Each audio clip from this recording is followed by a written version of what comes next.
Fala pessoal, tudo bem com vocês? Estamos aqui nesse nosso segundo podcast de revisão que a gente da Offshore Review, a gente tem o hábito de quando a gente finaliza um grande módulo, a gente coloca aqui para vocês, disponível no YouTube, disponível no Spotify, módulos de revisão para que você, quando estiver na academia, estiver no carro, vocês tenham mais essa ferramenta de revisão, além das questões, flashcards que vocês têm. Aqui é uma pegada um pouco mais ali informal para a gente revisar assuntos que são extremamente importantes para a prova.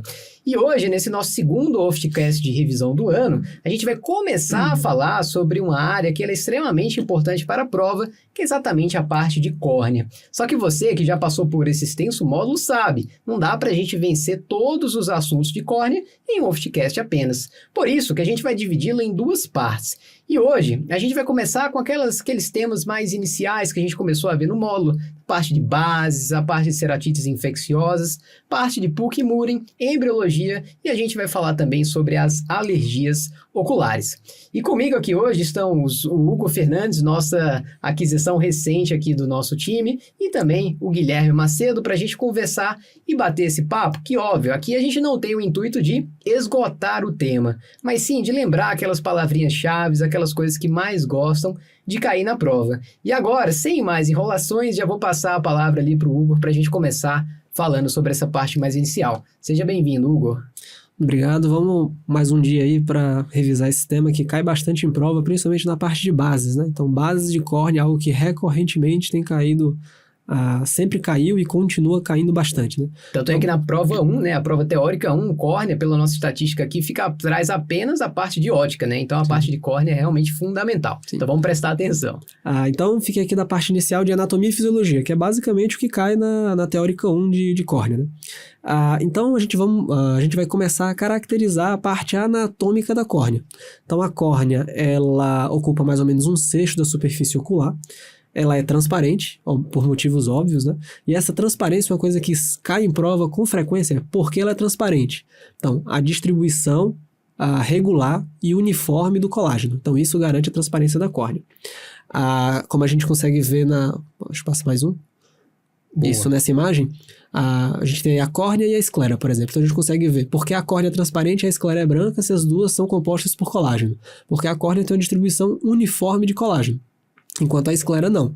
Por isso tem essa diferença de característica. Consegue perceber aqui as fibras de colágeno da esclera completamente anárquicas, né? Enquanto que na córnea tudo bem bonitinho aqui, regularmente espaçadas, tudo bem realmente regular. Exato. E a córnea, ela também, opticamente, é uma superfície importante. Ela possui 40 dioptrias de poder óptico. Se a gente contar que o olho tem mais ou menos umas 60 dioptrias, então ela é responsável por grande parte do poder convergente do olho, né? E uma outra coisa é que o índice isso cai às vezes, o índice refrativo dela é cerca de 1,376. Hugo, mas quando eu vejo lá no biômetro para fazer cirurgia de catarata, lá está escrito 1,3375. Bom, isso aí a gente vai ver no outro módulo de ótica, mas isso é uma simplificação matemática para contar o poder posterior negativo da córnea. Mas o índice refrativo da córnea é maior do que aquele do biômetro, é 1,376. E não é um poder uniforme, né? A parte anterior da córnea, ela tem um índice refrativo maior do que a região posterior da córnea. Então, esse detalhe, às vezes, pode ser que caia. E, às vezes, até além de você ressaltar esse número, é importante o que você acabou de falar, né? Pegar a ideia, né? Então, você falou aí que a parte mais anterior da córnea tem um índice de refração maior do que a parte posterior. Às vezes, a galera fica mais ali em relação a decorar esses números, mas pegar a ideia, às vezes, é o mais fundamental, né? Exatamente. E outra coisa que sempre cai ou na alternativa ou para você eliminar outra alternativa. A córnea, ela é avascular. Não existe vaso na córnea. Às vezes ele coloca a questão e começa a citar conjuntiva, outras estruturas do olho, e a gente acaba esquecendo desse detalhe e errando a questão. Então, coloca isso na cabeça. A córnea, ela é avascular. Não tem nenhum vaso sanguíneo numa córnea normal, pelo menos. Quanto às dimensões, então, a córnea ela não é redonda, ela é elíptica. Então, ela tem 12 milímetros na região horizontal e 11 milímetros na região vertical de uma córnea do adulto. Quanto ao raio, a região anterior ela é menos curva, ela é mais plana do que a região posterior. A região anterior tem um raio de cerca de 8 milímetros, enquanto a região posterior tem um raio de cerca de 7 milímetros. E isso justifica porque a espessura da córnea é maior na região periférica do que a região central. né? Então, a região central tem mais ou menos entre 500 e 600 micra numa córnea normal. Já a região periférica tem 900, 1000 micra numa córnea normal. E a córnea, ela não é perfeitamente esférica, ela é prolada. Então, a região central, ela é cerca de 3 dioptrias mais curva do que a região periférica. Isso é para diminuir lá as aberrações, que a gente vai ver também isso na parte de ótica, certo? E uma coisa que às vezes a prova cobra também é a mudança que acontece na córnea do nascimento em relação ao adulto. Então, lembra que quanto ao diâmetro, a córnea da criança ela é menor, ela tem cerca de 10 milímetros, então ela aumenta no adulto. Quanto à espessura, a Academia Americana coloca que entre 30 a 32 semanas de vida, a córnea tem cerca de 690 micra de espessura central. Então, a espessura central da córnea reduz ao longo pelo menos da vida embrionária para a vida adulta. E a córnea na criança ela é mais curva do que no adulto. Então ela tem cerca de 52 dioptrias na criança e cerca de 44 dioptrias no adulto. Então são aí marcos importantes para a gente lembrar que pode ser questionado em prova como já foi anteriormente. E isso é uma coisa chata, porque sou eu que dou essa parte da aula. Então, assim, os alunos, com toda razão, eles viram e mexem e me mandam mensagem. Ah, mas eu vi em tal literatura que, na verdade, a córnea do recém-nascido não é 52 dioptrias. Galera, aqui esse tema que o Hugo acabou de começar a falar é um tema que adora ali ter divergências. Então é Academia Americana, é CBO, é alguma outra literatura, mas de verdade, isso aí que o Hugo acabou de falar é fundamental. Tem alternativas que perguntam exatamente como ele falou e tem uma tabelinha da Academia Americana que é de onde a gente tira essas informações para colocar em aula. Então não mata a gente não, mata a Academia Americana e o CBO nessa luta constante ali deles. Não foi a gente que inventou isso. É. E um conceito também que caiu, uma questão, é quanto às regiões da córnea. Então, a gente tem uma zona óptica, que é a área da córnea que está sobre a região pupilar. Essa é mais evidente. A gente tem a região do ápice, que é a área mais curva da córnea, que geralmente é temporal à pupila. Já caiu, é mais nasal a pupila? Não, é mais temporal a pupila. E tem o ponto chamado vértice, que é um ponto específico da córnea, em que coincide com o eixo visual. Então, são 3 regiões diferentes da córnea que pode cair aí, eventualmente, numa questão mais conceitual. Puta, muita sacanagem, né? Mas você que tá vendo aí em casa, tá vendo nessa imagem que o Hugo trouxe aqui pra gente, realmente, o ápice da córnea, né, ele tá realmente mais aqui do lado mais temporal do que da parte mais nasal, e aqui o vértice corneano realmente coincidindo aqui com a linha, com o eixo visual, né? Exatamente, essa aí do ápice já caiu. É. Uma questão. Acho que dá pra gente lembrar, por exemplo, lembra que o ápice, por ser a região, né, mais pontiaguda, lembra do ceratocone. Geralmente a pessoa que vai coçar a orelha, ela coça pelo lado, né? Tem como coçar assim pelo nariz. Por isso que o ápice é temporal, porque você coça assim, você vai induzindo o ápice a surgir na região temporal. Boa. Isso aí.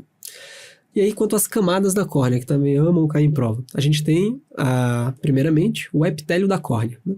Então, o epitélio é essa camada mais superficial, também cai a classificação histológica do epitélio. Então, epitélio escamoso, estratificado, não queratinizado. E não tem células caliciformes em uma córnea normal.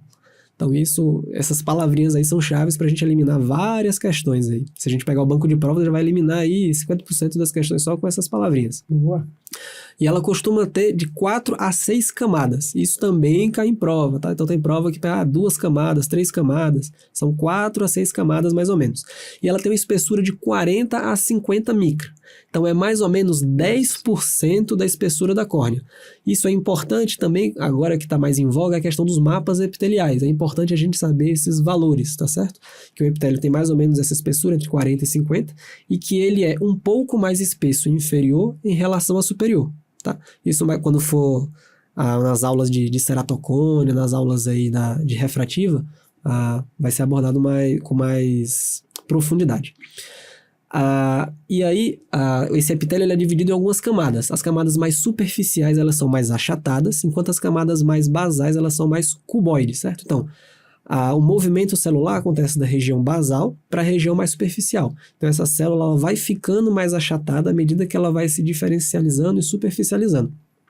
Na região mais superficial, essas células ela tem alguns microvílos, onde fica ali aderido o glicocálice, que ajuda na adesão do próprio filme lacrimal ali da superfície da córnea, certo? Abaixo dessas 1 a 2 camadas de células superficiais, então a gente tem 2 a 3 camadas de células aladas, e depois a gente tem uma camada única de células basais ligadas pela membrana basal, certo? Então, retomando, 1 a 2 camadas de células superficiais mais achatadas, 2 a 3 camadas de células aladas, que é um meio termo ali entre as células cuboides e as células mais achatadas, e uma camada de células basais mais profundo, certo? Essas camadas mais superficiais, elas são ligadas por tight junctions, que elas impedem a entrada de água por essa região. Então, elas acabam sendo também uma proteção contra um edema de córnea, por exemplo, que poderia inundar ali a córnea do filme lacrimal. Tanto que em desepitelizações você pode ter um edema de córnea por essa perda dessa adesão mais superficial. E nas regiões mais profundas, a gente já tem desmossomos ligando essas células. E entre a camada basal e a sua membrana basal são M-desmossomos, porque não é entre células, então só precisa de metade. Por isso, entre a membrana basal e a camada basal são M-desmossomos. Entre as células são desmossomos, ok? E o movimento de regeneração do epitélio acontece justamente nesse sentido. É um movimento que vai de profundo para superficial, e é um movimento que vem também das células da região do limbo ali, das palissadas de Vogt, que acontece de maneira centrípeta. Então ela vai de profundo para superficial e acontece também de maneira centrípeta. E o epitélio ele é uma estrutura lipofílica. Por que isso é importante? Quando a gente vai ver em farmacologia, as medicações hidrofílicas, elas têm uma pior absorção no epitélio íntegro. Algumas vezes se recomenda até a gente desepitelizar para melhorar a absorção dessa medicação. O estroma ele já é hidrofílico, mas o epitélio, que é a primeira camada, é lipofílico. Então tem essa barreira que algumas drogas, às vezes, têm uma modificação química ali para facilitar essa penetração no epitélio, certo? Abaixo do epitélio a gente tem a camada de Baumann. Então, a camada de Baumann não é a membrana basal do epitélio. A camada de Baumann é uma modificação do estroma anterior. E ela é uma camada acelular. Então, não existem células na camada de Baumann. Ela tem entre 8 e 15 micras de espessura e é composta por colágeno, principalmente tipo 1 e tipo 5, segundo a Academia Americana, certo? E ela coloca também que é um colágeno distribuído de maneira aleatória, né? Ele não é muito bem organizado, ok? Uma coisa importante dessa camada, ela não se regenera após trauma. Essa deve ser uma das frases que mais caem na Teórica 1 de todos os assuntos, né? Então, Baumann assim, não se regenera, é uma máxima. Tudo que eu tô falando bem lentamente são coisas que caem com muita frequência. Então, Baumann não se regenera após trauma, certo? Uma correlação clínica aí que pode cair na camada de Baumann é justamente do Reis após as cirurgias refrativas. Então a gente sabe que ela é como se fosse uma proteção contra os fatores de crescimento epitelial para eles entrarem em contato ali com o estroma. Quando a gente tem a cirurgia, principalmente do PRK, em que a gente vai desepitelizar e vai fazer a ablação e, consequentemente, vai ter uma lesão da Baumann, então o Reis pode ser justamente, acontece no caso, justamente por esse contato do mais próximo ali do epitélio que está crescendo junto com esse estroma e acontece essa opacidade. Por isso que a gente não tem no LASIK, por exemplo, em que a gente não lesiona a Baumann, a gente transecta a Baumann e faz a lamela, né? Então, às vezes, pode cair, talvez, essa correlação clínica aí, pegando essa parte da histologia, né? Já que você falou do colágeno aí da membrana de Baumann, outra frasezinha que adora cair também na prova é exatamente em relação à membrana basal do epitélio, qual que é o tipo de colágeno, né? A gente lembrar que falou de membrana basal, a gente tem que lembrar do colágeno do tipo 4, que aí escorre-se com o PAS, né? PAS positivo, o ácido periódico de Schiff, exatamente. Isso mesmo. E aí, saindo agora do Baumann, um pouquinho mais profundo, a gente tem o estroma propriamente dito da córnea. O estroma, ele é cerca de 90%, é grande parte da espessura da córnea, tem de 470 a 500 micras, e ele é composto por 3 substâncias, composto por colágeno, ceratócito e como se fosse uma substância mais amorfa, gelatinosa ali, que chama substância fundamental, certo? Quanto ao colágeno, ele é principalmente o colágeno tipo 1, então, estroma da córnea, colágeno tipo 1, certo? E ele é diferente ao longo da espessura da córnea. Na região mais anterior, ele tem uma disposição mais oblíqua e é mais compacto. Na região posterior, ele tem uma distribuição mais ortogonal e ele é menos compacto. Uma correlação clínica que pode ter aqui é justamente nas ectasias pós-refrativas. Como a gente aborda mais a região posterior, que é um estroma mais forte, então a ectasia pós-refrativa pode ter essa correlação. Você pega uma parte do estroma que ele é mais resistente, uma parte mais resistente da córnea, e essa quebra, essa lesão pode predispor à ectasia pós-refrativa, certo? Uma outra coisa importante dos colágenos é saber, beleza, o principal colágeno da córnea é o tipo 1, mas na Academia Americana, por exemplo, são citados outros 3 colágenos com 3 funções distintas que já caiu em prova também. Então, a gente tem o colágeno tipo 3, que ele ajuda na regeneração após lesão estromal, o colágeno tipo 6, que ele serve para adesão entre fibrilas de colágeno na córnea, e o colágeno tipo 7, que serve de ancoragem entre as fibrilas do colágeno e a membrana basal do epitélio. Então, o principal colágeno da córnea é o tipo 1, mas tem os colágenos tipo 3, 6 e 7, principalmente com essas funções bem definidas, que também já caíram em prova, principalmente o tipo 7, certo? O outro componente seria a substância fundamental, que aí é uma mistura dos proteoglicanos da córnea. E aí entra uma salada de palavrinhas que às vezes a gente não sabe muito bem o que é cada uma. É proteoglicano, glicosaminoglicano, lumican, queratan, sulfato, e aí vira aquela salada de fruta. Mas o que é, então, um proteoglicano? Então, um proteoglicano, ele é tem um eixo proteico ligado a vários glicosaminoglicanos. Então, isso é um proteoglicano. Os principais proteoglicanos da córnea é o lumicano e a decorina. O principal glicosaminoglicano ligado ao lumicano é o queratan sulfato. E o principal glicosaminoglicano ligado à decorina é o dermatan sulfato. Isso é bem decoreba, tá? Mas pode ser uma questão de prova, então preferi trazer. Boa. E uma coisa importante também, que isso vai ter uma implicação clínica, é que esses glicosaminoglicanos, eles são higroscópicos, ou seja, eles puxam água.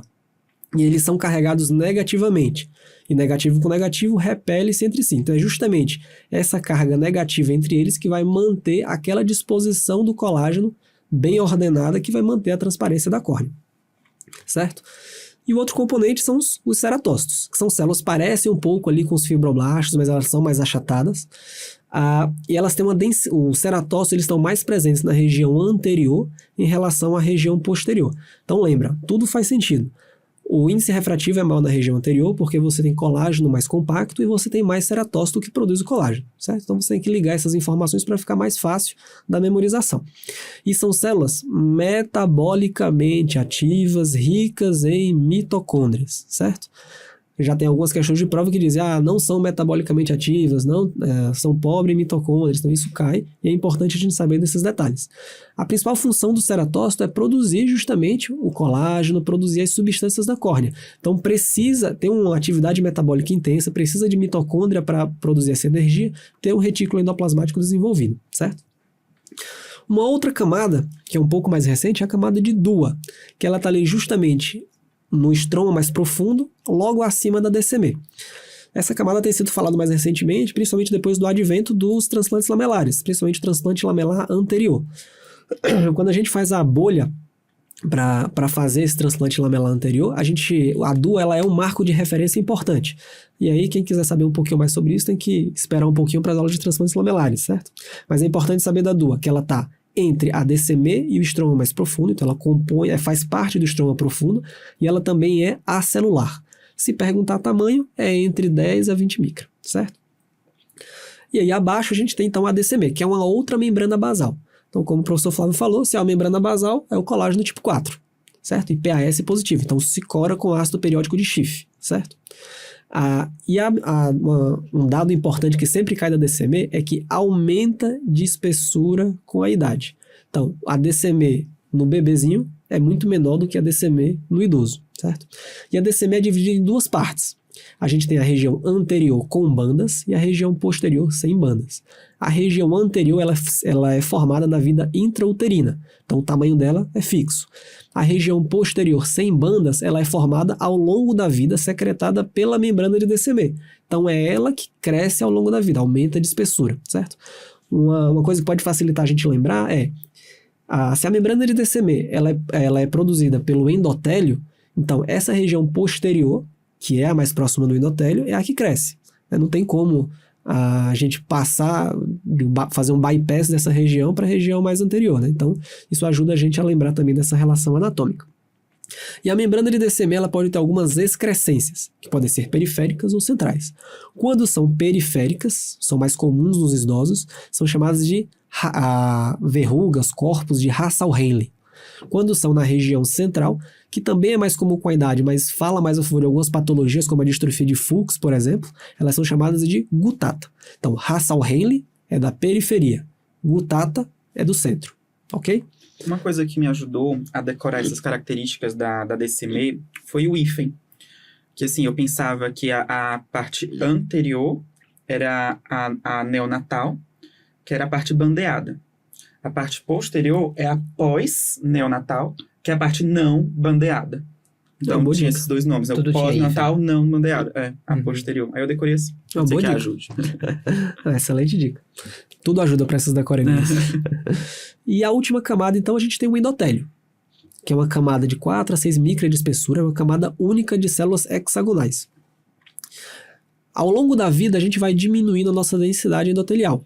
Então, geralmente, a gente tem cerca de 5.000 células, 3.000 células por milímetro quadrado central e cerca de 8.000 na periferia. Então, ela é maior na periferia em relação à central e diminui ao longo da vida, certo? Cerca de 0,6% ao ano.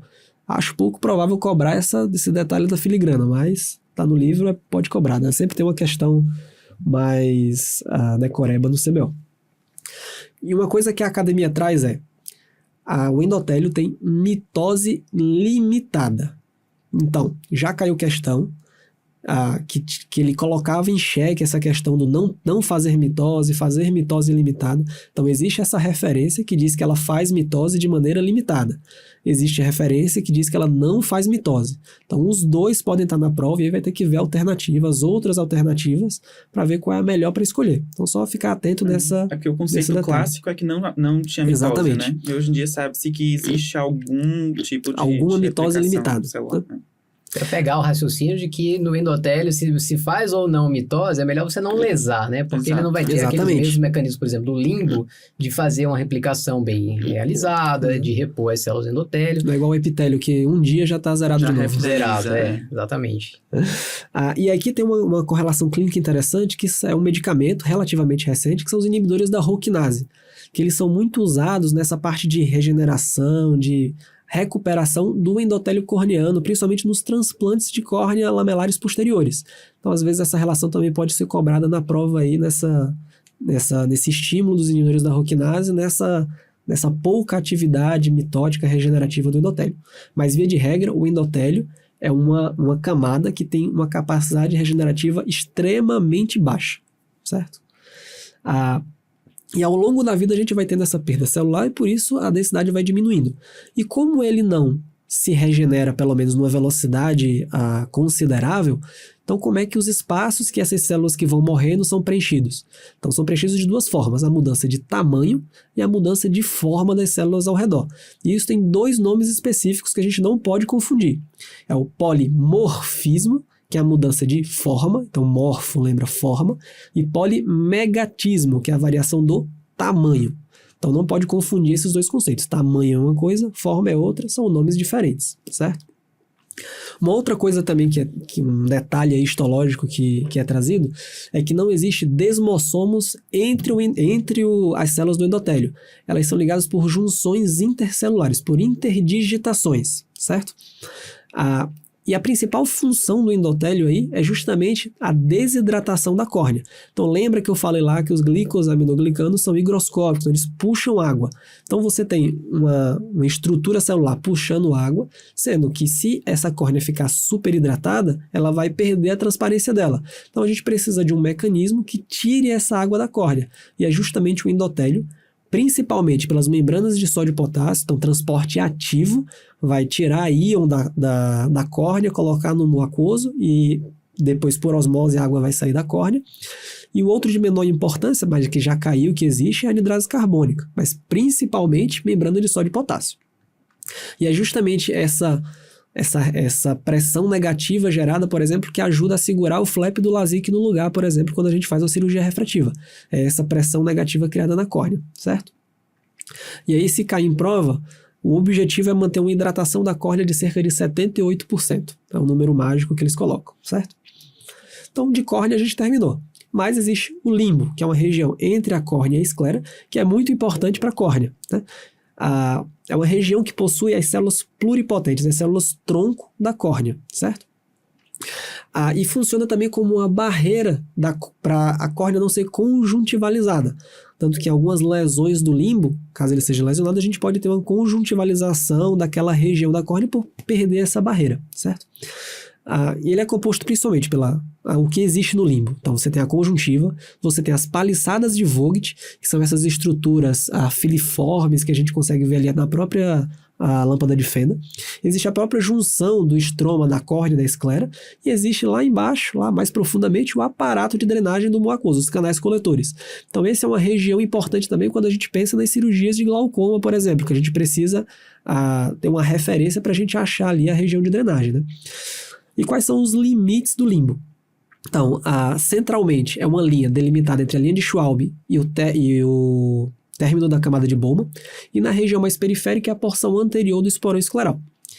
Quando a gente fala de limbo cirúrgico, a gente não tem toda essa precisão histológica quando a gente está operando. Então, a gente vai falar dessa zona cinzenta mais visível macroscopicamente, que a região mais posterior estaria correspondendo à região ali do aparato de drenagem do mucoso, certo? Que é justamente onde a gente faz ali as nossas trabeculectomias. Como a gente consegue ver aqui bem na imagem, né? Um intraoperatório aqui de uma trabeculectomia, o flap aqui levantado, e a gente consegue ver o ósseo aqui por baixo, né? Exatamente. O outro tema que cai muito em prova é a inervação da córnea. E aí são coisas pontuais que caem. Primeiro, é o tecido mais inervado do corpo humano. Então, às vezes, a gente pega o paciente com aquela lesãozinha pequenininha na córnea que mal dá para ver, e ele com bastante queixa, reclamando bastante de dor, de fotofobia, justamente por isso. É a região mais inervada do corpo humano. Então, pequenas lesões, pequenas epitelizações causam muitos sintomas, certo? E a inervação é derivada dos nervos ciliares longos, que são ramos do nervo nasociliar, que é ramo do trigêmeo, divisão oftálmica do trigêmeo, certo? Então, às vezes, a prova vai querer te confundir nessa sequência. Então, lembra que é nervo ciliar longo, ramo do nasociliar, que é ramo da divisão oftálmica do trigêmeo, certo? E são as fibras nervosas da córnea são amielínicas, justamente porque a córnea precisa ter essa transparência. Então, a mielina poderia atrapalhar. Então, a cerca de 1 milímetro do limbo, essas fibras nervosas perdem a mielina dela e entram na córnea amielínicas, certo? E aí elas penetram o estroma anterior, fazem o plexo subepitelial, plexo subbasal e depois as terminações livres na superfície da córnea. Então, perceba que toda a estrutura de inervação da córnea está na região anterior. Então, é estroma médio, mais superficial, e epitélio, basicamente. Então, a córnea profunda não é inervada. Isso cai direto em prova. Então, é importante saber disso. A inervação corneana é ali, região do médio estroma superficial e a região mais anterior. Já pensou o que aconteceria numa faco, por exemplo, caso o endotélio fosse inervado, faco de residente, toda hora tocando lá no endotélio, ia ser complicado, né? Eu lembro de uma questão que deve ser mais antiga, não sei de que ano é, mas que é uma alternativa que fala bem assim, o epitélio da córnea, toda a sua profundidade é inervada. E né? O epitélio está na parte anterior. Mas se você ler rápido, você pensa, a córnea está toda inervada? Não. É a parte anterior da córnea, o que inclui todo o epitélio e a parte anterior do estroma, né? Perfeito. Exatamente. Ele pode querer fazer um joguinho de palavras aí para tentar enganar, então ficar atento no que está lendo. Isso. Uma outra coisa que cai, a densidade nervosa, ela é maior no centro em relação à periferia, certo? Então, maior no centro em relação à periferia.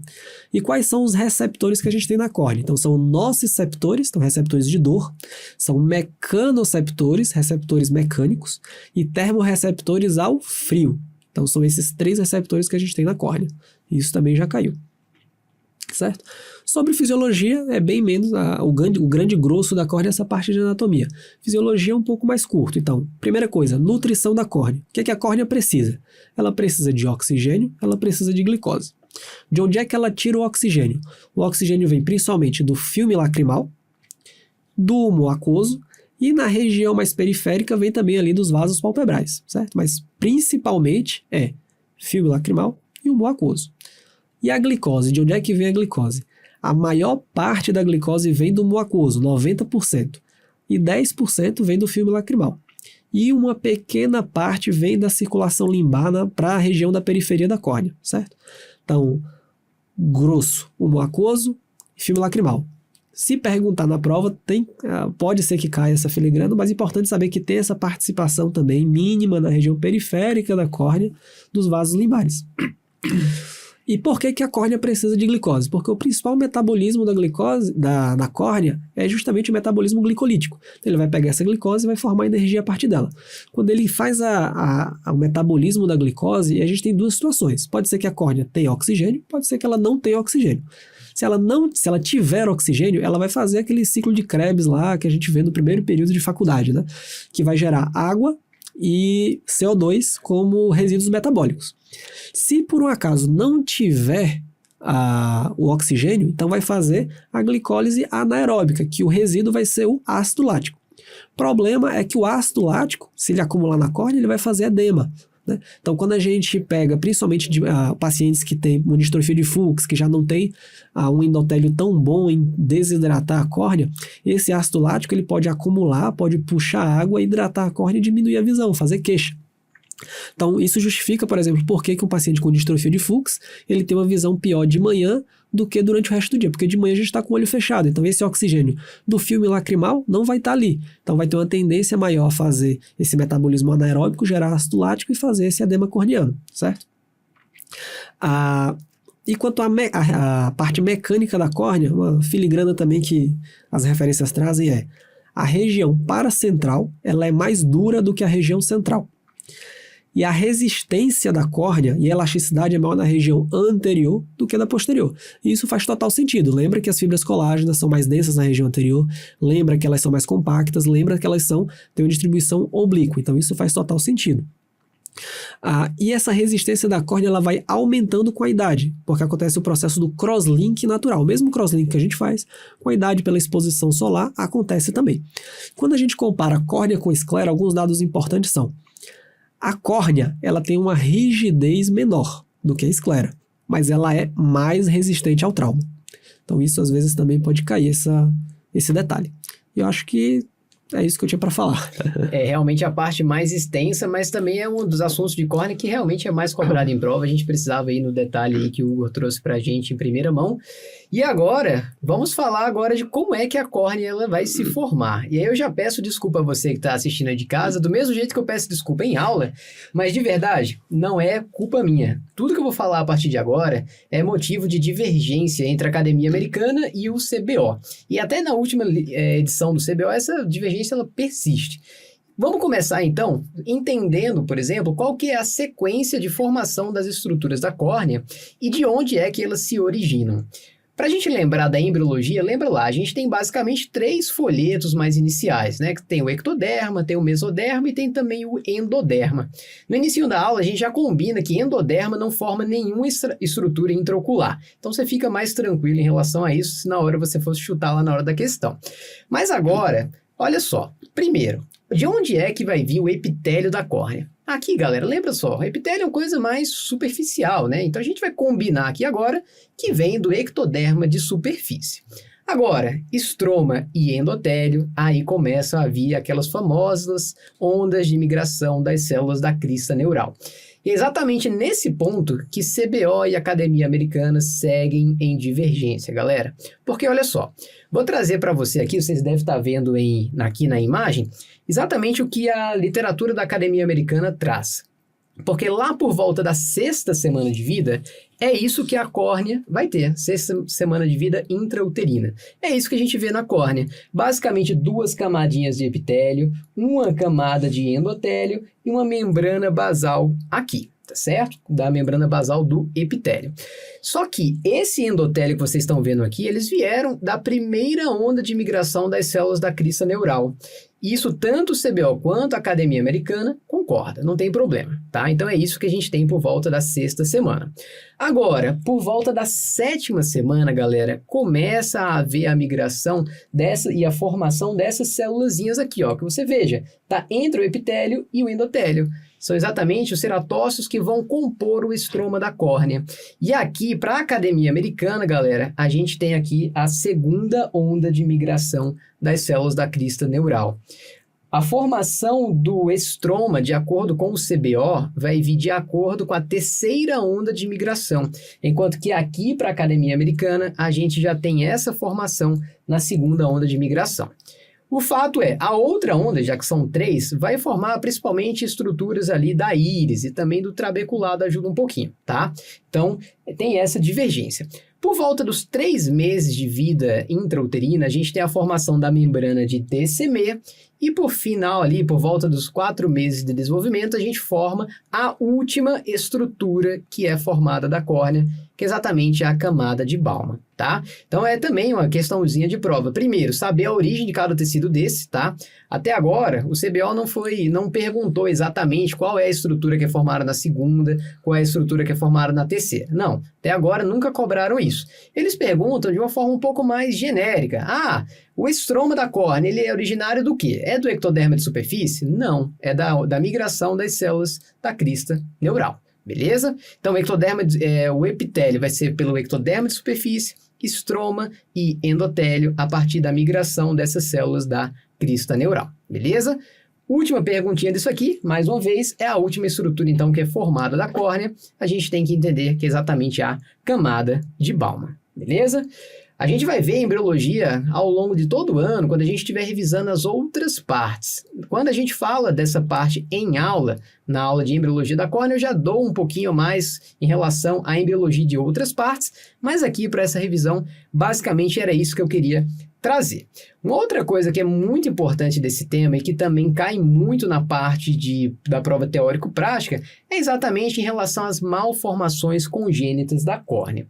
Começando pela megalocórnea. O que é que a gente precisa entender quando a gente fala sobre essas alterações congênitas da córnea? Primeiro, principalmente, a herança, a genética, e aqui a prova gosta de perguntar isso, tá certo? Além disso, gosta de perguntar também algumas associações, como a gente vai ver, tá? Mas a primeira coisa que eu quero que vocês observem aqui nessa primeira imagem é o diâmetro horizontal dessa córnea que está aumentada. A gente tem um quadro aqui de megalocórnea, galera. Um quadro que ele é o de uma herança recessiva ligada ao X. E você sabendo essa herança, você já entende também a epidemiologia, por exemplo. Porque uma doença que ela é recessiva ligada ao X, é mais comum que ela aconteça em meninos do que em meninas. Então, o primeiro insight aqui em relação a essa parte da genética. Outra coisa, se isso aqui são anomalias congênitas, galera, a gente vai ter a tendência a ter um quadro mais bilateral, não progressivo, não inflamatório, tá? Então, são características aí que têm em comum em relação a elas. Aí você pergunta, beleza, eu tô aqui com um paciente que está com a córnea com o diâmetro horizontal aumentado, mas mais para frente no ano eu sei que vai ter aula de glaucoma congênito, que também é uma causa de aumento do diâmetro horizontal da córnea. Só que lá no glaucoma congênito a gente tem uma série de outras alterações, galera. Primeiro, é um trabeculado que ele é mal formado, é uma pressão intraocular que ela é aumentada, a gente vai ter estrias, que são as estrias de Raab, e além disso, a gente vai ter um olho cujo diâmetro antero-posterior também vai ser aumentado, uma coisa que dá até um aspecto de um olho de búfalo que a gente chama de buftalmia. E aqui é uma córnea que ela é histologicamente perfeita, não tem nada assim faltando de camada, tá? Só o diâmetro horizontal que realmente é um diâmetro maior. Em relação a algumas associações, a gente tem principalmente com a ectopia lentis, o chagrin, que é a degeneração em mosaico da córnea, mas a gente pode lembrar também do glaucoma, porém não é o glaucoma congênito, beleza? Basicamente era isso que a gente precisava lembrar aqui em relação à megalocórnea. Passando para o outro oposto, que é a microcórnea, aqui, galera, vocês percebam o diâmetro horizontal da córnea, o quão diminuído ele é, tá? E aí eu falo, é diâmetro aumentado na megalocórnea, diâmetro diminuído aqui na microcórnea. Qual que é esse diâmetro? Aqui, mais uma vez, a gente tem uma diferença na literatura, tanto do CBO como também da Academia Americana, mas o mais moderno em relação a essa microcórnea, primeiro, é você entender que é um diâmetro horizontal menor. Agora, se você quiser saber os números, o CBO fala menor do que 11 milímetros e não especifica mais se é ao nascimento ou aos 2 anos, enquanto que a Academia Americana fala que é menor do que 9 milímetros ao nascer ou menor do que 10 milímetros ao completar 2 anos de idade, tá? Agora, aqui em microcórnea, aqui as associações são mais cobradas ainda. E eu queria relembrar com você uma que é essencial, que é exatamente a córnea plana. Galera, o Hugo falou muito bem em relação às curvaturas da córnea e tudo mais, mas pensa, se a gente aqui tem um paciente com uma córnea plana, vai ser um olho que não vai ter mais aquelas 40 e poucas dioptrias que o Hugo falou agora há pouco. Vai ser um olho cujo poder dióptrico da córnea vai ser bem mais fraco, como se fosse um olho fraco. E um olho fraco a gente sabe que está muito mais do lado da hipermetropia. Então, um paciente aqui que vai ter uma hipermetropia de 8, 10 graus, hipermetropias realmente bem importantes. E outra coisa, se aqui é tudo pequenininho, uma córnea que é pequenininha, uma córnea às vezes que é plana também, você entende que ali na câmara anterior você também não vai ter muito espaço. Aqui a gente vai ter tendência então a uma câmara que ela é mais rasa, tá certo? Muito bem, algumas outras associações aqui da córnea plana é com catarata congênita, com hipoplasia do nervo óptico e persistência da vasculatura fetal. E apesar de você ver aqui que parece que é uma coisa que é um fim de mundo aqui para a visão, se você tiver só a microcórnea e nenhuma outra associação, o prognóstico até pode ser bom, desde que você não tenha outras associações. Beleza? Muito bem. Passando aqui para essa imagem mais central e mais inferior, a gente tem mais uma vez aqui a córnea plana, né? Que pode ou não estar associado à microcórnea. E aí, fazendo o feixe da lâmpada de fenda, você realmente percebe aqui que a córnea quase que pode ter a mesma curvatura, até mesmo da esclera, tá? E a gente sabe que a córnea deveria ser mais curva do que a esclera. E olha o quão rasa é essa câmera aqui, como a gente está vendo aqui. Então, a cirurgia de catarata num paciente desse mais para frente, né, com bem mais idade, vai ser uma cirurgia um pouco mais complicada, porque você não vai ter tanto espaço assim para fazer as manipulações cirúrgicas. Em relação à genética aqui da córnea plana, aqui a gente tem pode ser basicamente o autossômico dominante ou o autossômico recessivo. A literatura não traz o que é mais frequente das duas, mas já que você não tem que decorar o que é mais frequente, decora aqui o gene, que é o gene QERA, que tem relação com a formação do queratansulfato, que faz parte daquela substância amorfa que o Hugo acabou de falar pra gente.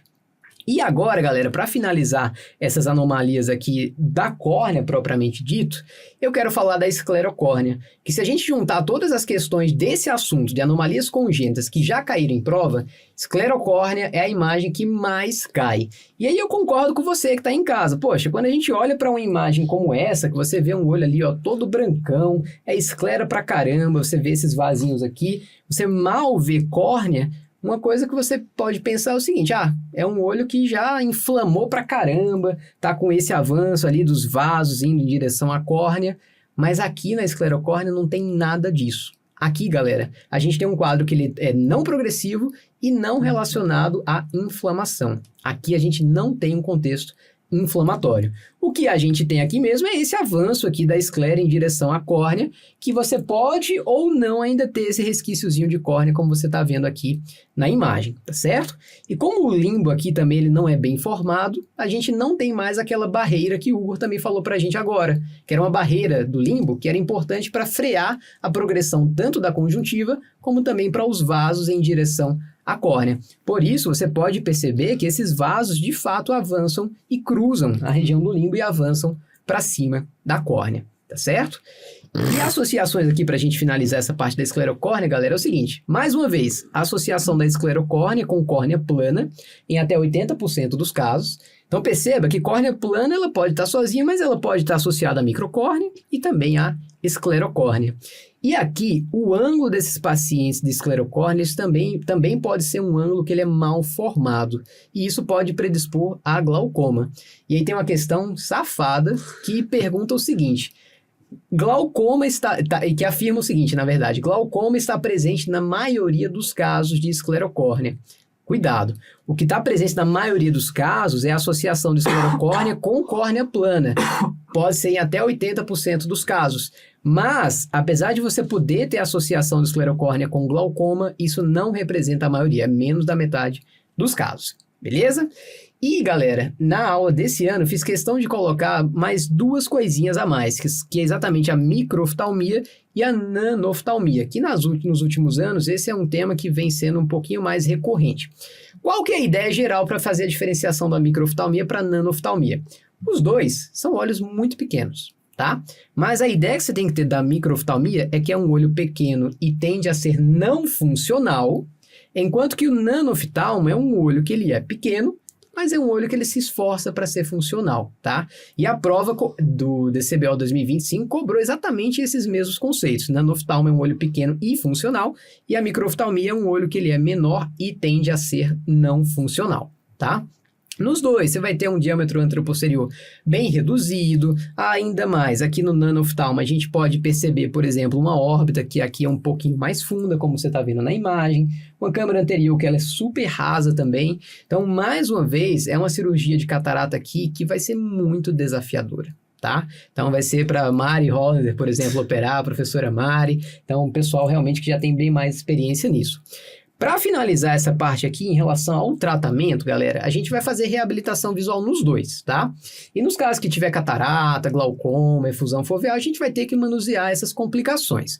Agora, o que eu queria chamar a atenção aqui, especialmente na parte do microoftalmo, galera, são exatamente essas próteses que eu estou trazendo aqui na imagem, que eu tirei inclusive de uma das provas do CBO. Essas próteses, galera, pegam o seguinte conceito, olha só. Você pode ter nesse quadro, nessa imagem superior que você está vendo aqui, um olho que ele está do tamanho normal e o outro olho que está pequenininho. E você sabe que para estimular o desenvolvimento da órbita, um dos fatores muito importantes é o próprio crescimento do olho para fazer esse crescimento da órbita. Se você tem um quadro que ele é assimétrico, como é, por exemplo, aqui nessa imagem, um olhinho vai crescer junto com a sua órbita e o outro não vai crescer, então a órbita também vai ficar menorzinha. E isso vai gerar também um prejuízo estético. Então, o uso dessas próteses que você observa que tem tamanhos crescentes aqui, por que é que esses tamanhos são crescentes? Que é justamente para que à medida que você vai desenvolvendo essa órbita, você vai trocando essas próteses até você atingir um tamanho que seja adequado e simétrico em relação ao outro lado, beleza? Basicamente era isso de anomalias congênitas que eu queria trazer aqui. Só uma coisa que me ajuda a decorar. Fala aí. Eu penso na primeira letra, né? Microoftalmo, que começa com M, está associado a outras malformações oculares. O nanoftalmo tem um N porque o olho interno é normal, né? Normal com muitas aspas, porque ele vai ter um cristalino que acaba sendo muito maior ao longo da vida, né? Esse cristalino vai crescendo e vai ficando muito desproporcional para aquele olho. Mas o microoftalmo está associado a malformações intraoculares outras, além do diâmetro reduzido. O nanoftalmo é um olho pequenininho, mas um olho pequenininho internamente meio que normal. Então, assim que eu decorei a diferença. Perfeito. Maravilha. Alguém já teve a oportunidade de operar um desses casos? Eu não. Graças a Deus, não. Vamos que vamos. Tô de boas. Gui, vamos passar agora para a parte das doenças infecciosas da córnea. Manda ver. Hoje eu fui finalmente exaltado, que eu fiquei com uma parte muito mais do dia a dia do que vocês. A gente vai conversar agora sobre as úlceras infecciosas. E aí a gente lembra primariamente das ceratites bacterianas, né? Que é um quadro bem mais comum. E aí vamos lembrar a primeira coisa do principal fator de risco das ceratites bacterianas, que é justamente o uso de lentes de contato. Sobretudo lentes de contato gelatinosas naquele paciente que usa mal, né? Que dorme com a lente de contato. Seria aí, de fato, o principal fator de risco. E as principais bactérias, as bactérias mais comumente associadas a esse quadro, seria a Staphylococcus strepto e as pseudomonas, né? Pseudomonas que está, de fato, muito associada ao uso de lente de contato. E geralmente é um quadro mais grave, né? Exuberante de evolução mais rápida, muitas vezes.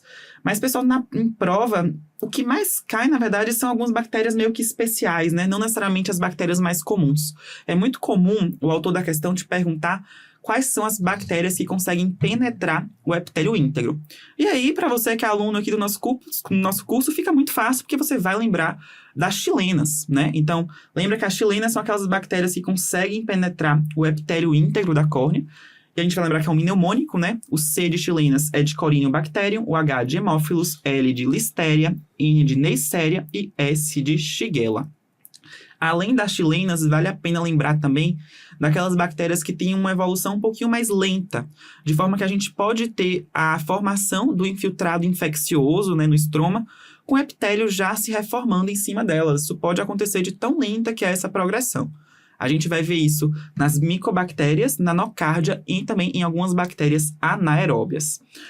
Uma outra bactéria que gosta muito de cair é a Streptococcus viridans, que vai dar o quadro de ceratite cristalina, ceratopatia cristalina, na verdade, que a gente está vendo ali na imagem. A gente tem outra foto também da ceratite cristalina, né, que é causada justamente pelo Strepto viridans, que é o Strepto alfa-hemolítico. A gente costuma ver esse quadro geralmente em um paciente que tem um histórico de cirurgia, né? A gente está vendo ali que é um pós-transplante. É um olho um pouco mais calmo do que o que a gente costuma ver de ceratite infecciosa, até porque muitas vezes esse paciente está fazendo uso de corticoide. E o que a gente vê é esse infiltrado corneano com esse aspecto que parece meio esses cristais mesmo, tá? Isso gosta muito de cair em prova. Inclusive, essa imagem que está no canto direito da tela é justamente da prova do CBO, uma questão de 2015 que caiu. Então, vale a pena lembrar, levar para a prova desse conceito do Strepto viridans, tá? Outro conceito importante de úlcera de córnea seria lembrar o que é uma úlcera de córnea grave, né? Os critérios de gravidade. A gente vai lembrar que são 3 critérios. Seria uma úlcera com mais do que 2 milímetros ou com consumo do estroma maior do que 50% e ou localização central. E aí, pessoal, diante, né, de uma ceratite infecciosa, a conduta, digamos que preconizada, né, o melhor que a gente poderia fazer pelo nosso paciente, sobretudo para aquele paciente que tem critérios de gravidade, seria o diagnóstico etiológico assertivo através de uma cultura, né? Então, a gente faz o raspado corneano, coloca em colorações especiais, meios de cultura especiais, para tentar identificar o agente infeccioso. E aí, já que falamos disso, vamos lembrar de alguns detalhes sobre os meios de cultura que a gente usa, né? Então lembra que o H-sangue é aquele meio que vai crescer de tudo, o H-chocolate é aquele que cresce mais aeróbios, o tioglicolato cresce tanto aeróbios quanto anaeróbios, e a gente tem aquelas formas de identificação de micobactéria, né, que gosta de cair.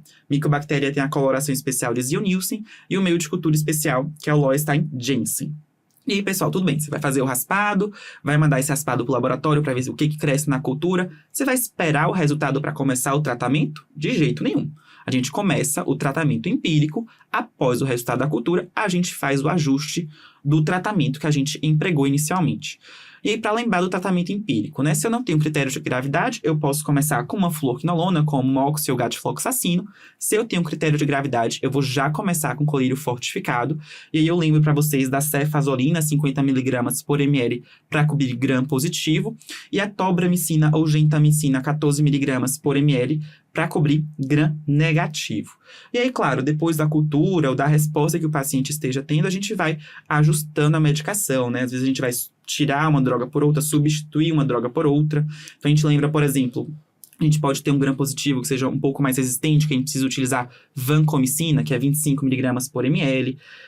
A ceftazidima, que é uma cefalosporina que cobre tanto o gram positivo quanto o gram negativo, também é 50mg por ml. E já que falamos de micobactérias, né, lembrar que para a gente tratar, a gente vai associar a amikacina, 20mg por ml. Micobactéria é aquela infecção que a gente costuma ver em pós-operatório de cirurgia refrativa, né, um quadro mais indolente, que também é uma questão que pode cair na sua prova, né? Se for um pós-operatório de PRK, por exemplo, pensa na possibilidade de você precisar utilizar a amikacina, porque pode ser uma micobactéria. Bom, de ceratites bacterianas, para mim o mais importante é isso. Eu já queria passar para a parte de ceratites fúngicas, que aqui também o principal é a gente diferenciar o quadro de um fungo filamentoso de um fungo leveduriforme, né? Lembrando que aqui o fungo leveduriforme a gente vai lembrar da cândida, filamentoso a gente lembra do fusário e do aspergillus, né? O mais comum, pessoal, é justamente o filamentoso, né?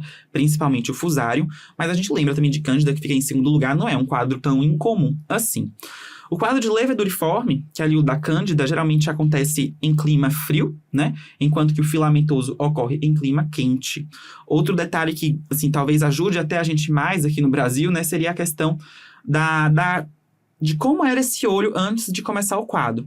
Porque, assim, o quadro de leveduriforme geralmente vai acometer pacientes que já têm um olho meio doente, assim, um olho meio zoado. Filamentoso, não. É aquele paciente que era rígido, que o olho era saudável, porém tem uma história de trauma, às vezes um trauma com vegetal, com madeira, ele vai acabar evoluindo com esse tipo de ceratite.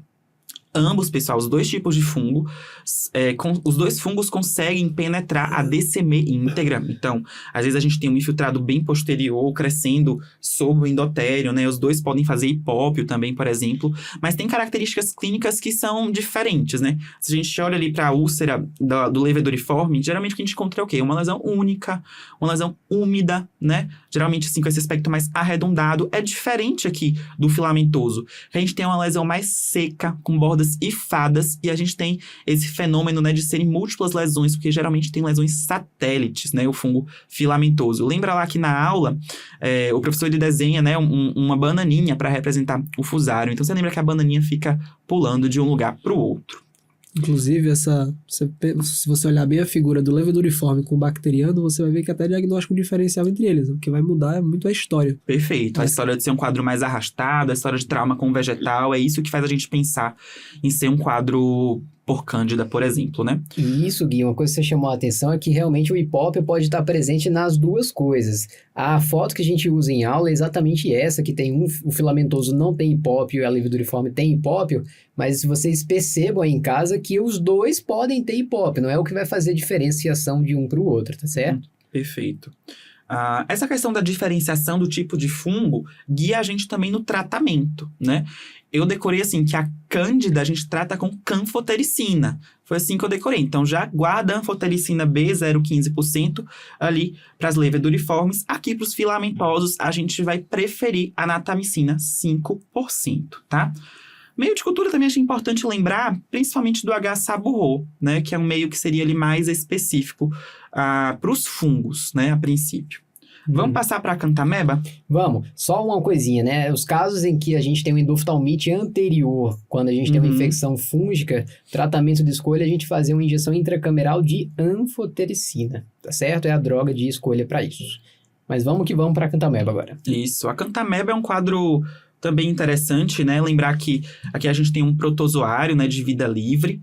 A gente pode encontrar esse protozoário no formato de trofozoíta, que é a forma ativa ali do bicho, e também a forma de cisto, que é a forma que ele consegue resistir ao meio ambiente. É justamente por conta dessa forma de cisto que vai gerar uma ceratite crônica, difícil de tratar, um tratamento arrastado. Tratar um quadro de acantameba é bem difícil. E aí, pessoal, a gente lembra da história clássica, né? Na prova vai cair a história clássica. É um paciente usuário de lente de contato que entrou em água, né? Ou ele entrou no rio, ou numa piscina, ou tomou banho com a lente de contato. A gente tem que ter essa associação desses dois fatores, né? Na prática, às vezes a gente não tem uma história tão clássica assim, mas na prova o autor vai te trazer essa historinha para você pensar de fato em acantameba. E aí, pessoal, é aquele paciente que chega no consultório com a dor desproporcional, né? Tem essa palavra-chave para você pensar em acantameba. É um paciente que chega com muita dor, você vai examinar, não é um quadro tão florido assim. O que é no exame físico que te faz pensar que seja de fato acantameba? Ali naquela imagem maior, o que a gente tem é o quê? É a ceratoneurite. Aqui é algo que fala muito a favor de ser um quadro por acantameba, né? Isso é muito sugestivo de acantameba. Um outro achado é o infiltrado em anel, que a gente também costuma encontrar na acantameba. Porém, pessoal, os quadros iniciais de acantameba, a gente não tem um sinal tão específico assim. Às vezes é um quadro que confunde bastante com herpes, por exemplo. Porque a gente vai ter uma redução da sensibilidade corneana e algumas lesões pseudodendríticas, né, sem bulbos terminais. Então, lembra disso, um quadro inicial de acantameba faz diagnóstico diferencial com herpes. E como que a gente confirma, de fato, o diagnóstico de acantameba? A gente pode fazer cultura, né? A gente tem coloração em cultura, na verdade. Coloração com Giensa ou qualquer full white. Mas meio de cultura eu acho que é mais importante levar para a prova, que aqui a gente lembra do agar nanonutriente enriquecido com E. coli, né? Lembra que o protozoário se alimenta de bactéria. Então a gente coloca a E. coli ali no meio de cultura. Isso ajuda a ameba a crescer. Uma outra modalidade diagnóstica que é, assim, muito interessante para a acantameba, mas que infelizmente é pouco disponível e vai se tornar cada vez mais indisponível, porque é um exame que, enfim, parou de ser produzido, é a microscopia confocal, né? Essa técnica de exame, não sei se todo mundo conhece, mas é bem interessante porque o paciente encosta no aparelho do microscópio confocal, o examinador ele vai posicionando a lente, vai chegando à profundidade ali do exame, e em vivo ele consegue ver ali naquele mesmo momento a presença do trofozoíta e do cisto na córnea. não só a presença e a densidade, né, desses achados, mas também a profundidade que a gente encontra. Então, não só para diagnóstico, mas também para um acompanhamento terapêutico, é muito interessante fazer a microscopia confocal, porque você vai vendo ali o cisto sumindo, né? Você vai vendo até qual profundidade está o cisto. Tem profundidade que ainda adianta a gente ficar tentando fazer colírio. Tem profundidade que você vai ver, cara, não dá mais, desiste, vamos para transplante, entendeu? Então, a microscopia confocal ajuda bastante nisso. E não só para acantameba, mas a microscopia confocal não é específica de acantameba, mas para fungo, por exemplo, ela também auxilia, né? Então, ela auxilia para algumas patologias de córnea, né? Que coincidentemente são as mais difíceis de diagnóstico. Perfeito. Quanto ao tratamento, a gente lembra principalmente de duas principais classes, né? A gente tem as diamidinas aromáticas e os antissépticos catiônicos. As diamidinas aromáticas vão afetar a síntese de DNA, né? O exemplo seria a propamidina e a hexamidina. E aqui, se elas afetam a síntese de DNA, a gente vai pensar no uso dessas medicações para afetar o protozoário na forma de trofozoíta. E aqui, pessoal, a forma de trofozoíta é a que está presente ali no início da infecção. Então, em geral, a gente vai utilizar essas diamidinas aromáticas no primeiro mês, para matar o trofozoíta. Então, você lembra daquela forma de decorar, né? A propamidina é utilizada no primeiro mês de infecção por acantameba. Os antissépticos catiônicos, que seria a bigonida e a clorexidina, vão lisar a membrana plasmática. Então, eles vão interferir ali tanto no trofozoíta quanto no cisto. Então, a gente vai utilizar esses medicamentos com forma mais prolongada para ir eliminando ali não só o trofozoíta no primeiro mês de infecção, mas também tentar eliminar os cistos ali ao longo da infecção um pouco mais crônica, né? Uma coisa que, assim, talvez algum dia venha a cair na prova do CBO seria o advento da miltefosina, que é um novo tratamento para acantameba que foi recentemente aprovado pelo FDA. Você ia falar alguma coisa, Flavinho? Não, era isso mesmo. Boa. Beleza. Vamos partir para herpes agora, ceratite herpética. Vamos lá. Bom, ceratite herpética, vamos lembrar alguns aspectos gerais do herpes simples, né? Um vírus muito comum no nosso meio, que vai gerar um quadro que, assim, 90% das vezes é unilateral e é um quadro recorrente, né? O que eu acho interessante de lembrar de herpes é que, apesar de ser uma doença recorrente, ela não costuma recorrer sempre da mesma forma. Por exemplo, a primo-infecção geralmente vai ocorrer ali na infância, costuma ser um quadro de blefaroconjuntivite herpética, que vai ser um quadro de blefarite, uma blefarite vesicular, muitas vezes associada a uma conjuntivite folicular. É a blefaroconjuntivite. E veja só, não tem ceratite aqui nesse quadro. A ceratite na blefaroconjuntivite herpética é muito rara, tá? Isso, inclusive, foi questão de prova, né? Recentemente, esse ano, exatamente. 5 a 10% dos casos apenas. Apenas tem ceratite associada, né? Isso. A recorrência do herpes aí não costuma ser com blefaroconjuntivite. Costuma ser, por exemplo, como a ceratite epitelial, que a gente vai ter o nosso famoso dendrito, né? Aqui um dendrito verdadeiro, com bulbos terminais, né? Outra forma de recorrência que a gente pode encontrar do herpes seria o herpes estromal, né? A ceratite estromal. E aqui a gente lembra de uma diferença que é bem interessante, porque a ceratite epitelial, que a gente está mais acostumada, ela é decorrente da atividade direta ali do vírus no epitélio.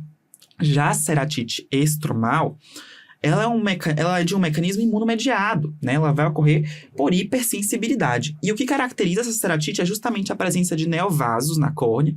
Esses neovasos levam a um edema e, consequentemente, uma opacidade de córnea. Então, isso aí pode gerar, inclusive, uma cicatriz e um leucoma a longo prazo, né? Um achado que é muito interessante, que cai muito na prova, quando a gente fala de ceratite estromal, intersticial, é o anel de Wesley. E aqui, pessoal, é para você não esquecer que esse anel de Wesley é um anel imunomediado. Esse anel não representa pra gente que está ocorrendo ali atividade viral especificamente. Aquele anel não tem relação com a atividade viral direta, não significa replicação viral. Geralmente, quando cai anel de Wesley, é com essa pegadinha, falando que tem a ver com replicação viral. E não é isso. O anel de Wesley é imunomediado. A gente tem uma variante da ceratite intersticial, que é a ceratite estromal necrosante. Aqui, a gente vai ter dois fatores levando a esse quadro. Tanto a questão de hipersensibilidade, né? Aqui, geralmente, é uma hipersensibilidade do tipo 3, mas aqui eu também tenho a atividade viral. Eu vou ter replicação viral aqui nesse quadro. E como eu tenho esses dois fatores, vocês vão lembrar que é o quê? Que é um quadro mais grave, tem risco de perfuração, tá? Uma outra forma de ceratite herpética é o quadro de endotelite herpética, né? O que a gente tem geralmente? Geralmente é um padrão discoide central, a gente consegue ver alguns precipitados no endotélio da córnea, associados a dobras de Descemet, e o edema de córnea, também central, né, no local onde a gente conta as alterações no endotélio. Aqui o quadro de endotelite também indica pra gente que é uma reação de hipersensibilidade, porém é diferente da hipersensibilidade estromal, que é tipo 3, aqui na endotelial é hipersensibilidade do tipo 4, tá? Então, vamos lembrar aqui alguns conceitos. Quando a gente fala de blefaroconjuntivite e ceratite epitelial, eu estou falando de atividade viral. Quando eu estou falando de ceratite estromal e endotelite herpética, eu estou falando de hipersensibilidade. Quando eu estou falando da ceratite necrotizante, eu estou falando das duas coisas. Eu estou falando tanto de atividade viral quanto de hipersensibilidade. E aqui tem conceitos que a gente vai utilizar no tratamento. Por quê? Quando eu tenho uma ceratite que está associada à atividade viral, ou seja, blefaroconjuntivite, ceratite epitelial ou ceratite necrotizante, eu preciso utilizar um antiviral em dose terapêutica. Quando eu tenho apenas um quadro imunomediado, por exemplo, uma ceratite estromal ou uma endotelite herpética, o tratamento é com corticoide. Só que aqui, pessoal, não dá para usar só corticoide, eu preciso fazer uma proteção, senão o vírus vai se replicar. Essa proteção é feita com antiviral em dose profilática. Vamos lembrar quais são essas doses, então, tá? Quando eu falo de dose terapêutica para herpes simples, acometendo a córnea, é aciclovir 2 gramas dia, ou valaciclovir 1 grama dia, ou fanciclovir 750 miligramas por dia, por 7 a 10 dias. Quando eu falo de tratamento profilático para acometimento corneano, eu vou pensar em aciclovir 800 miligramas por dia ou valaciclovir 500 miligramas por dia. Beleza? Show. Vamos passar agora para o primo do herpes simples, que é o herpes zoster. O herpes zoster, pessoal, é um quadro mais diferente do herpes simples, né? Mas a gente lembra de algumas características de infecções virais, né? O herpes zoster é um quadro que a prima infecção geralmente é na infância, que é a varicela zoster gerando catapora, né? Esse paciente que teve catapora na infância, quando ele vai ter mais de 50 anos, ele pode vir a desenvolver o quadro de herpes zoster, ou cobreiro, né? Porque o vírus da varicela zoster, ele fica meio que adormecido durante a vida, ali na medula dorsal, né? E aí, porventura, o vírus pode acordar, ele pode despertar e gerar aquele quadro cutâneo no dermátomo correspondente aonde ele estava dormindo ali na medula. E aí, eventualmente, o dermátomo do ramo oftálmico pode ser acometido, né? Geralmente, pessoal, esse herpes zoster oftálmico, o mais comum é que o ramo frontal do nervo oftálmico seja acometido. A gente fica mais preocupado quando o ramo nasociliar está sendo acometido, né? Então, lembra disso, a gente está falando tudo de oftálmico. O oftálmico tem alguns ramos, né? Lacrimal, frontal, nasociliar. O mais comum é o frontal. O que a gente mais fica preocupado é com o nasociliar. E quando a gente tem o acometimento do nasociliar, tem um sinal clínico que cai bastante em prova, que é o sinal de Hutchinson, que é quando a gente tem o acometimento da ponta do nariz. Então, se você vê um paciente com zoster oftálmico e acometimento de ponta do nariz, você vai pensar, isso aqui pegou o ramo nasociliar. Eu vou me preocupar mais com complicações oculares, porque é aqui que eu vou realmente me preocupar com essas alterações. E aqui, pessoal, o herpes zoster oftálmico pode se apresentar de diversas formas, né? A gente pode ter um conjuntivite, a gente pode ter um episclerite, uma esclerite, uma uveite, mas pensando aqui especificamente no quadro de ceratite, a gente pode ter uma ceratite epitelial, assim como do herpes simples, só que a gente não tem dendritos verdadeiros, a gente vai ter pseudodendritos, né? Esses pseudodendritos do herpes zoster não têm bulbos terminais, tá? Exatamente esse que faz o diagnóstico diferencial lá com a acantameba que você falou, né? Que lá também são pseudodendritos. Na acantameba também são pseudodendritos, certíssimo, verdade. Quanto ao tratamento do herpes zoster, a gente tem que lembrar que o preconizado é que esse tratamento seja feito o mais precocemente possível, né? A gente consegue prevenir complicações e severidade da apresentação quando a gente inicia o tratamento dentro das primeiras 72 horas, tá? E como que é esse tratamento? É basicamente com os mesmos antivirais que a gente utilizou para tratar com herpes simples, porém com a dose ajustada. A dose é maior.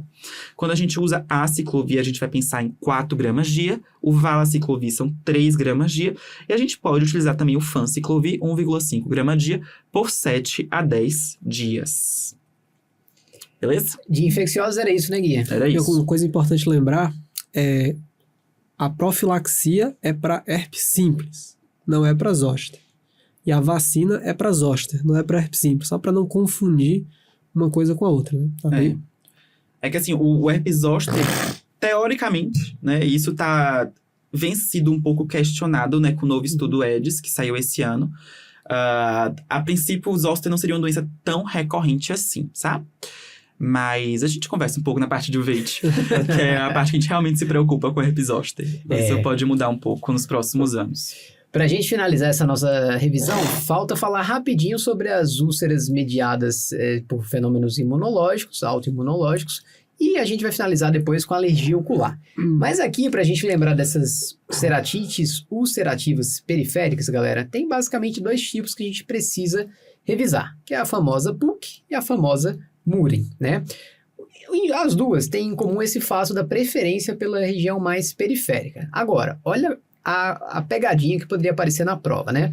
Se você estivesse diante de um paciente que tem uma úlcera periférica e está se apresentando pela primeira vez no seu pronto-socorro, qual que é a etiologia mais provável para essa úlcera? Olha, você tem que descartar infecção mesmo assim, tá? Mas é óbvio que no diagnóstico diferencial entra essa entidade PUC e a entidade Murin. Essas duas, galera, têm uma preferência mais ali pela região mais periférica da córnea, exatamente pelo que o Hugo também comentou. Por quê? Porque é exatamente ali na região do limbo que a gente ainda tem vasos chegando naquela região.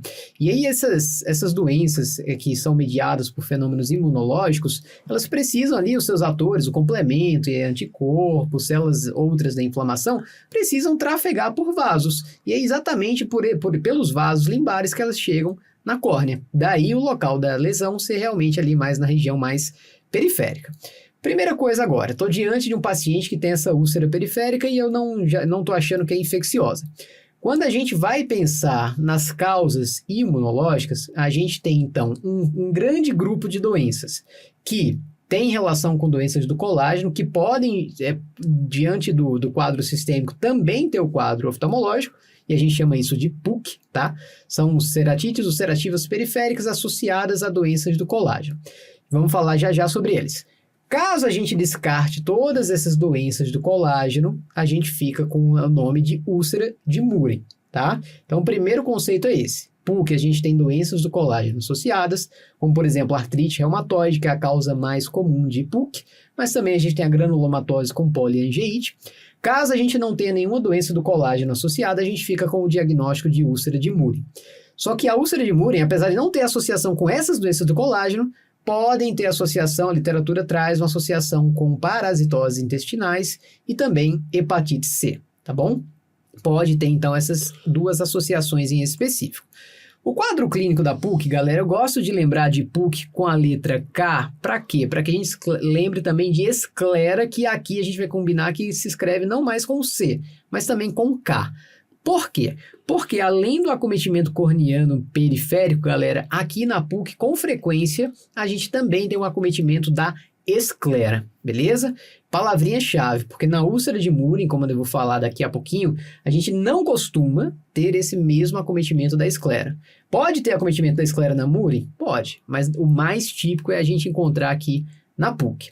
E aí esses afilamentos, galera, eles podem ser tão importantes ao ponto praticamente também de perfurar a córnea, tudo bem? Então é uma causa importante também de perfuração, especialmente ali na região mais periférica da córnea. Quando a gente lembra das doenças, eu já falei para você, artrite reumatoide, granulomatose com poliangeite. Só que aqui a gente tem essas doenças em momentos meio que diferentes. Enquanto que a PUC, na artrite reumatoide, costuma acontecer numa parte mais tardia da doença sistêmica, ou seja, é um paciente que não tratou, já está com algumas deformidades osteoarticulares e tudo mais, já tem um diagnóstico há muitos anos, agora abriu com um quadro ocular. Já na granulomatose com poliangeite, a primeira manifestação da doença sistêmica pode ser a PUC.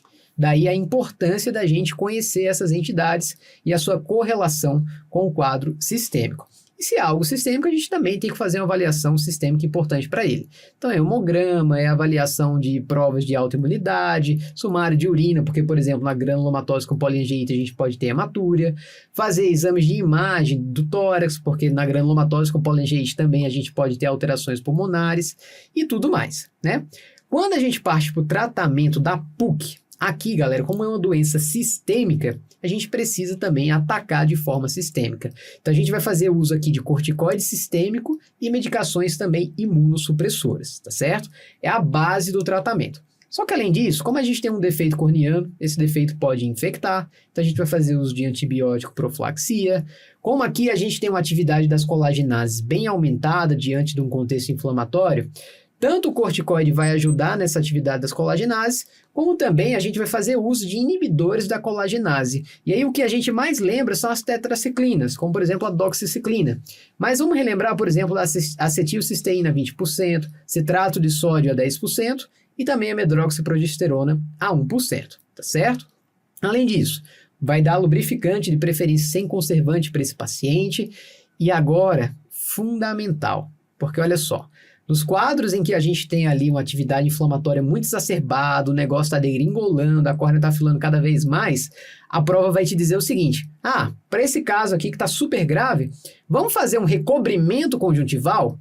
Falso. Porque, galera, se você recobre essa córnea com a conjuntiva, você pode até tentar estar tapando o buraco ali, mas você está levando muito mais vasos ali para a região da córnea e está alimentando ali com o sistema complemento, células da inflamação, anticorpos e tudo mais, para que a lesão fique ainda pior. Então, a palavrinha aqui do tratamento não é recobrimento, é ressecção.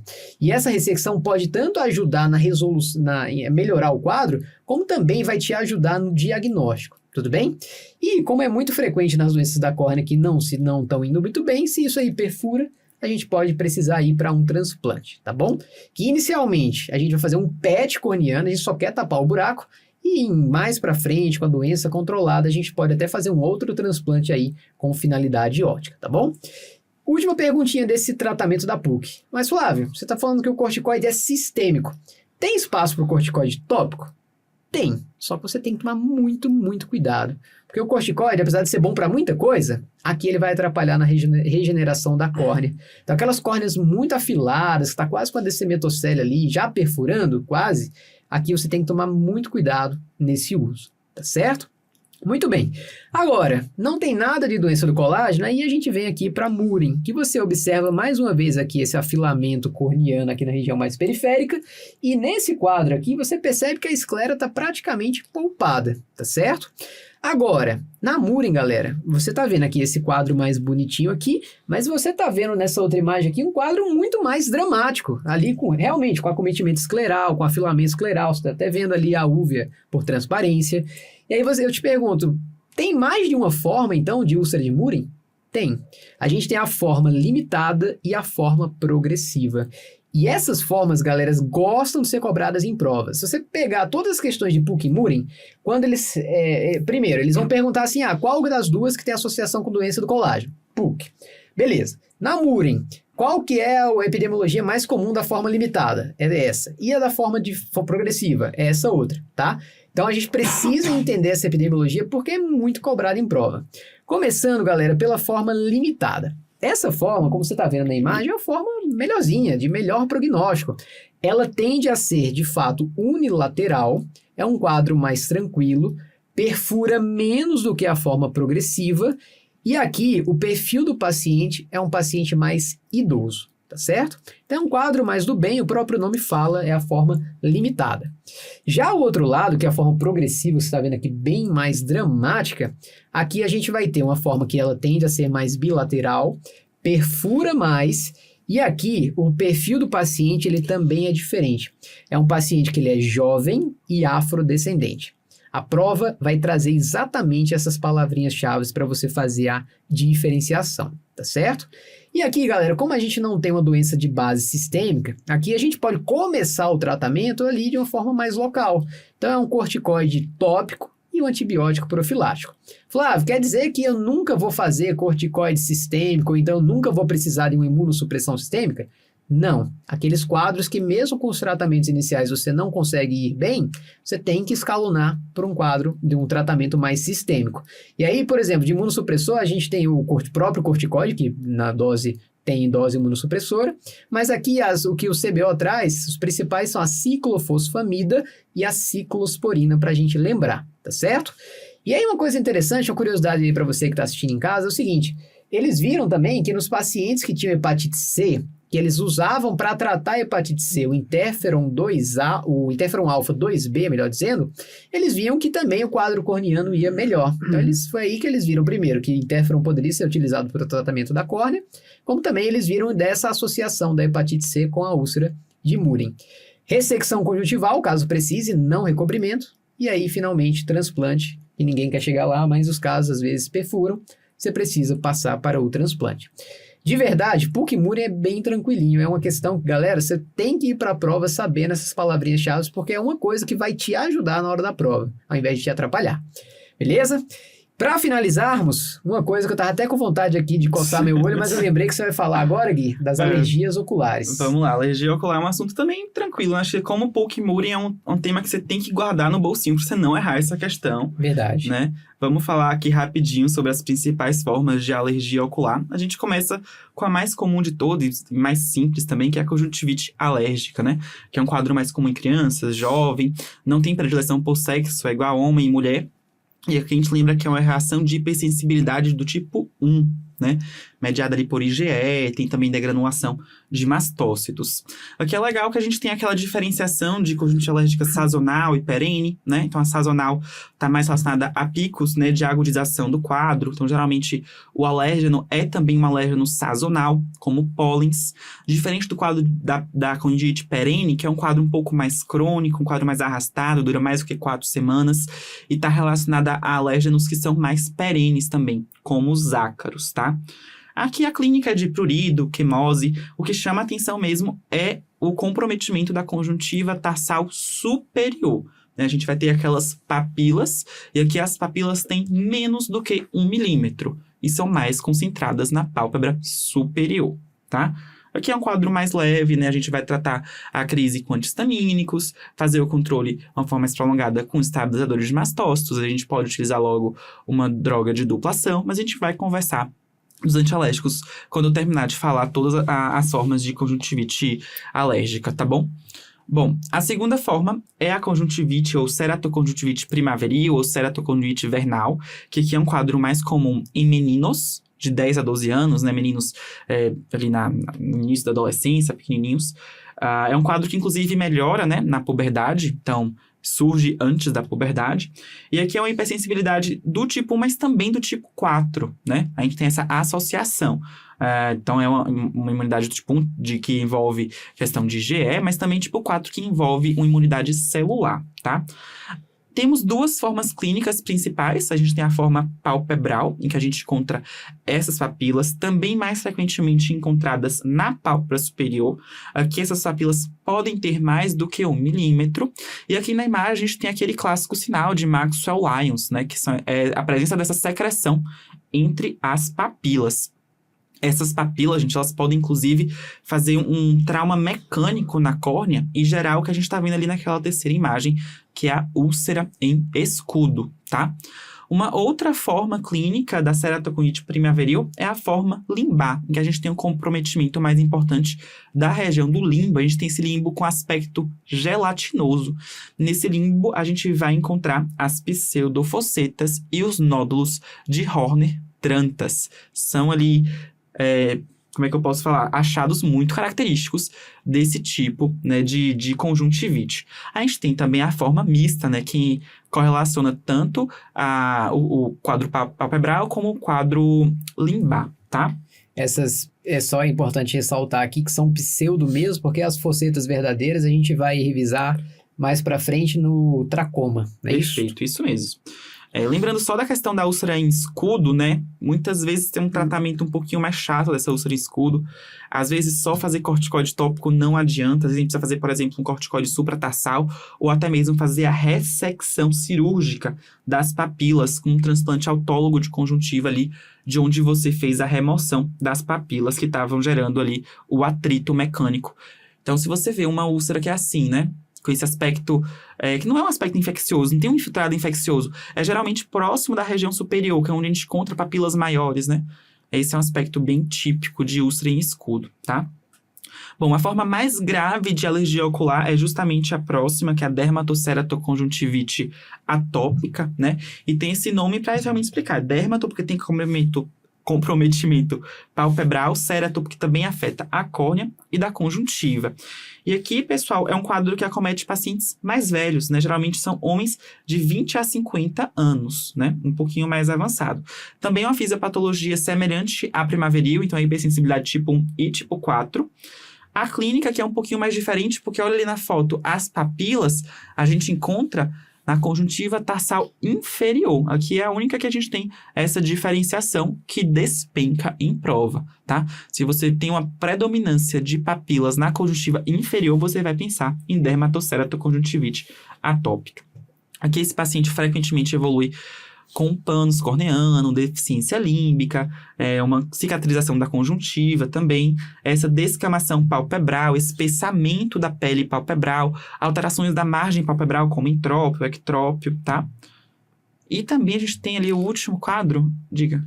Não, eu ia falar só que a grande brincadeira de prova é justamente pegar as três e misturar a característica delas. Então, faixa etária, se é mais comum superior ou inferior, se é mais comum em homem, em menino, menina. Então, geralmente, as questões que cobram esse tópico, eles vão brincar entre as três. As diferenças, então, exato. Para tentar te confundir.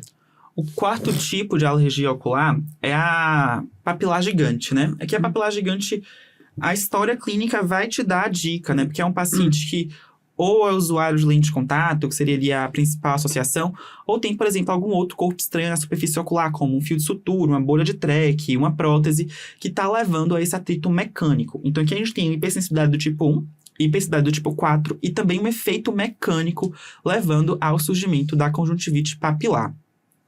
E aqui, pessoal, classicamente, a gente tem a descrição de papilas gigantes, né? Papilas realmente grandes. Porém, na última versão do CBO, eles fizeram uma alteração do texto que ficou um tanto quanto ruim, né? Porque eles trazem que as papilas da conjuntivite papilar gigante frequentemente tem de 0,3 a 0,5 milímetros, quando é um quadro grave tem mais do que 0,75 milímetros. E assim, pessoal, a gente vê que são papilas grandes, né? Tanto que dá o nome da entidade. Na prática, a gente vê papilas exuberantes com bem mais do que 1 milímetro, né? Mas, a princípio, houve essa mudança no texto da última versão do CBO, que ele atribui ali esse tamanho um tanto quanto questionável. E que né? concorda com a academia americana, E que né? Dessa concorda, vez não é divergência de uma com a outra. E muitos alunos em questionar, poxa, eu tinha o valor agora das papilas e como é que eu faço agora?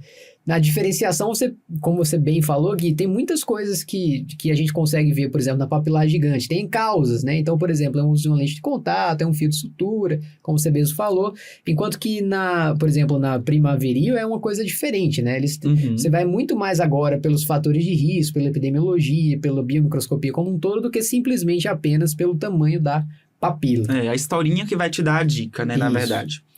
Aqui só pra gente lembrar alguns conceitos sobre o tratamento, né? Então a gente tem que lembrar o quê? A gente tem as drogas que são os antistamínicos, né? Os antagonistas H1. Esses medicamentos, eles têm uma ação rápida, né?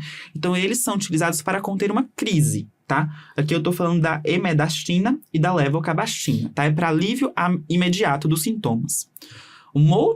Outra classe de medicamento são os estabilizadores das membranas dos mastócitos. Aqui a ideia desses medicamentos é justamente fazer um controle mais prolongado. Não adianta eu querer utilizar esses medicamentos para alívio imediato, porque eles demoram até 7 a 15 dias para começar a fazer efeito, tá? Então o ideal seria que eu associe essas duas ações, né? Tanto de alívio imediato quanto de controle mais prolongado, tá? Estabilizadores dos mastócitos, os exemplos são o cromoglicato de sódico e a lodoxamida. Mas a gente tem medicamentos que fazem a associação desses dois efeitos, né? A gente tem, por exemplo, as drogas de dupla ação, que têm uma ação anti-H1 e também estabilizadores dos mastócitos, que é a olopatadina, o cetotifeno e a alcafatadina, que é o que a gente mais usa na prática. Mas a gente tem também os medicamentos que têm tripla ação, né, que além de serem antagonistas anti-H1 e estabilizadores das membranas dos mastócitos, eles também fazem uma certa antagonização com os receptores H2. E aqui o exemplo seria a epinastina, né? Bom, mas acho que levando os conceitos para casa que, assim, antagonista H1 seria para alívio imediato e estabilizador dos mastócitos é para efeito prolongado, você já tá safe para essas questões, assim. Maravilha, então acho que a gente conseguiu, né, nessa quase que 1h20, 1h30, vencer temas aí que começam a ser muito importantes na nossa prova, né, que a gente não poderia ser simplista de deixar passar algumas informações aqui para vocês, né? Então, mais para frente, a gente vai lançar a parte 2 do Oftcast de Córnea 2. Espero que você tenha gostado desse primeiro aqui. Não se esquece de se inscrever no canal, deixar seu like e comentar aqui embaixo o que você achou do podcast. E a gente espera no próximo. Agradeço ao Hugo, agradeço ao Gui. Forte abraço para você e até a próxima.